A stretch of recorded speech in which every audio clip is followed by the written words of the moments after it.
You mentioned in one of your last talks that petroleum wasn't what we thought it was, that it wasn't a fossil fuel, that it didn't come from fossil animals. Yeah. Is it just a mineral? Is it a mineral like any other mineral? Is that how it, what would you say? How did it, what's the origin of You see, petroleum? when they first found petroleum, because they were beginning to make motors and needed on axles or wheels on railroad trains and all that sort of thing, and remember, trains started in the beginning of the 19th century, then oil went from just a lubricant to a fuel, and it made it valuable. And Rockefeller happened to be the smartest man in the business at the time, but he made most of his money, or much of it, off the transport of the petroleum as well as selling it. But one thing they realized was, because oil is putting a price on oil is like putting a price on a pail of water. You know, there's no initial cost. It's in the ground, and in those days they were, some of it almost what you'd call surface mining the oil. They didn't go down deep. So in order to get the price up, they hit on the idea that they would have to make it appear to be scarce. That boy, after we take the next few barrels out, we're probably going to have to close as well. You know, that kind of thing. Well, a very fortuitous event. In 1892, there was a convention in Geneva of scientists to determine what organic substances are. Well, the definition of organic is a substance with hydrogen, oxygen, and carbon. And so it's usually a living substance, a tree. You analyze a dead tree, hydrogen, carbon, and oxygen, and grass and so on, living things. Animals, we are hydrogen, oxygen, and carbon. So at this Geneva Convention, Rockefeller took advantage of sending some scientists over who said, oil, petroleum, is hydrogen, oxygen, and carbon. Therefore, it must be derived from the spoiling, the rotting of formerly living matter.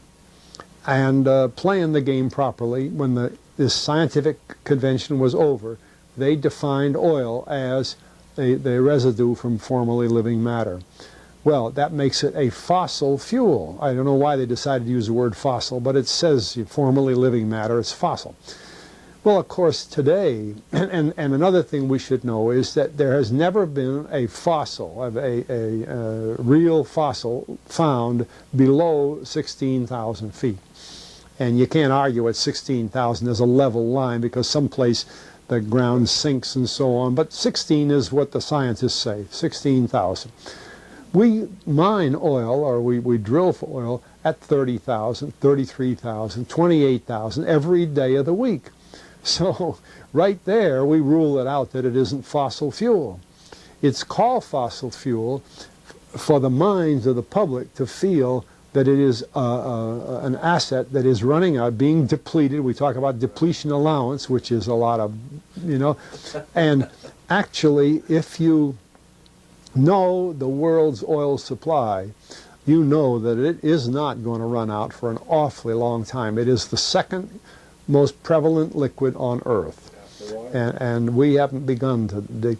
Well, with all that background, you see, the people in charge of the petroleum business, for perfectly reasonable business things, like any other man in the business, wants to keep his price as high as he can get away with. And the way to do is just say, well, there's no more. The last barrel is going to cost $1,000, and then it's all done. And they preach that stuff. What bothers me is that in geology books, it's in there. The geologists say it's a fossil fuel. Somehow they've been bought. I mean, I went to a 4-year federal staff energy seminar run by the government of the United States during the so-called energy crisis. I was the participant that represented the railroad industry. The airline industry was there. Every AA, administrative assistant of senators and congressmen, was there. The CIA was there, the Defense Department was there, the State Department was there. Sometimes sitting right in front of me in the row would be Henry Kissinger with his friend, the head of Department of Defense, It's too bad I can't put the names with them. But anyway, people like that, top men in the government, sitting there listening to the Federal Staff Energy Seminar. Well, what this was doing is for 4 years, they were teaching a propaganda line to the leading people in this country, and therefore to the leading people in the world, when you include the Schlesingers, Kissinger and Schlesinger, among others. And the object of it was, as Kissinger used in his own terms when it was time for him to speak, to create a world price for oil. In other words, not 30 cents a gallon here and 90 cents a gallon there, but let's get a world price. That's their goal, and they're trying to do that for wheat and everything else. We don't realize what the controls are, whether it's oil or some of these other things. Almost everything today is being categorized at the highest price they can possibly make it go. And so calling petroleum a fossil fuel is the basis for this system with respect to petroleum. And I don't know if the name Arthur Kantrowitz rings any bell. Arthur Kantrowitz is the head of the Kantrowitz Labs set up by the Avco company near Boston, scientific laboratories. And a great man in the scientific world.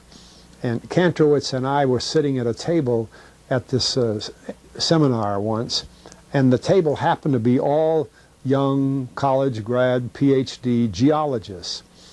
And so just to get a conversation started, I turned to Kantrowitz and I said, Arthur, what do you think about this foolishness of these speakers talking about fossil fuel? And it was kind of put up. He started laughing. He said, you know, that gets me. He says, I don't have a geology degree, but he had 1,000 other degrees. And he said, I don't understand. He said, you'd think that these heads, these other fellows at the table, we did it on purpose, start listening, you know. And he asked, he said, are you gentlemen, he says, you're here at the meeting, are you gentlemen by any chance geologists? And one fellow, yes, I am. And the other, yeah. He said, well, why don't you tell me? He said, why is oil, you know, and he went on like that. We brought the house down because nobody could argue with Kantrowitz. He like Einstein. People aren't going to, and he told him right there, he said, just drop it. But it's in all the books and in all the papers. But it started from that strange meeting in 1892, a scientific convention. I have a big, thick scientific encyclopedia put out by the Van Oosteren Company that's about, 15 years old now, but it has the whole story of the conference. It doesn't have the Rockefeller part, but it has the whole story of how they straightened out organic chemicals and how it was all figured, and they've got petroleum right in there. Amazing. Amazing. So these aren't accidental things, you see. There's a dollar sign behind almost everything.